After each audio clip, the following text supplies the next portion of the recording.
ये टी का निशान आपने इस प्लेट के कट के बिल्कुल बराबर रखना है और उसके बाद आपने ये पुश रॉड लगाना है हेड के अंदर।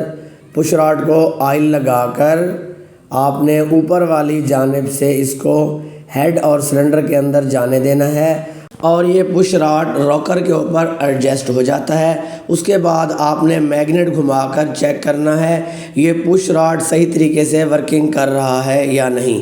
अगर ये वर्क कर रहा है तो उसके बाद आपने दूसरा पुश रॉड लेना है, उसको आपने दोबारा ऑयल लगाना है। ऑयल लगाकर आपने दूसरा पुश रॉड भी अंदर की जानिब डालना है, वो भी रॉकर के ऊपर आपने एडजस्ट करना है। उसके बाद आपने दोबारा मैग्नेट को घुमाना है और डांसिंग टॉप पर ले आना है और उसके बाद मैग्नेट घुमाकर आपने चेक करना है कि दोनों रॉड वर्क कर रहे हैं।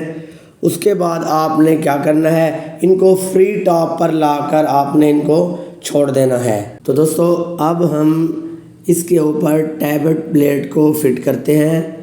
टैबलेट प्लेट फिट करना बहुत ही आसान है और आपको एक बात बताता चलूँ, जो टैबलेट प्लेट होती है नए मॉडल की, इसके अंदर दो डावल होती हैं, एक नीचे की जानिब एक ऊपर की जानिब।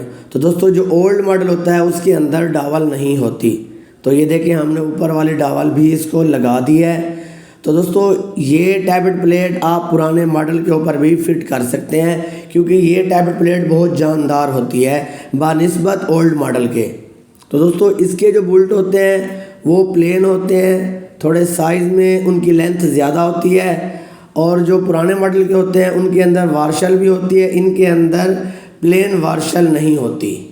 तो दोस्तों हमने क्या करना है, इसके 3 बोल्ट हमने 12 नंबर की गोटी से टाइट कर देने हैं और आपने एक बात की एहतियात करनी है, टैबलेट प्लेट लगाने के बाद आपने ये चेक कर लेना है जो टैबलेट एडजस्टर हैं वो बिल्कुल वॉल के ऊपर फिट होने चाहिए। तो दोस्तों उसके बाद आपकी बाइक का जो साउंड होगा वो कमाल का होगा। तो दोस्तों हमने इसको टैबलेट कवर भी फिट कर दिया है। अब हम इस बाइक के अंदर पेट्रोल डालते हैं और इस बाइक को स्टार्ट करते हैं। तो दोस्तों मज़ीद अच्छी वीडियोस देखने के लिए हमारे चैनल को लाइक करें, सब्सक्राइब करें और बेल के आइकन को दबाएं।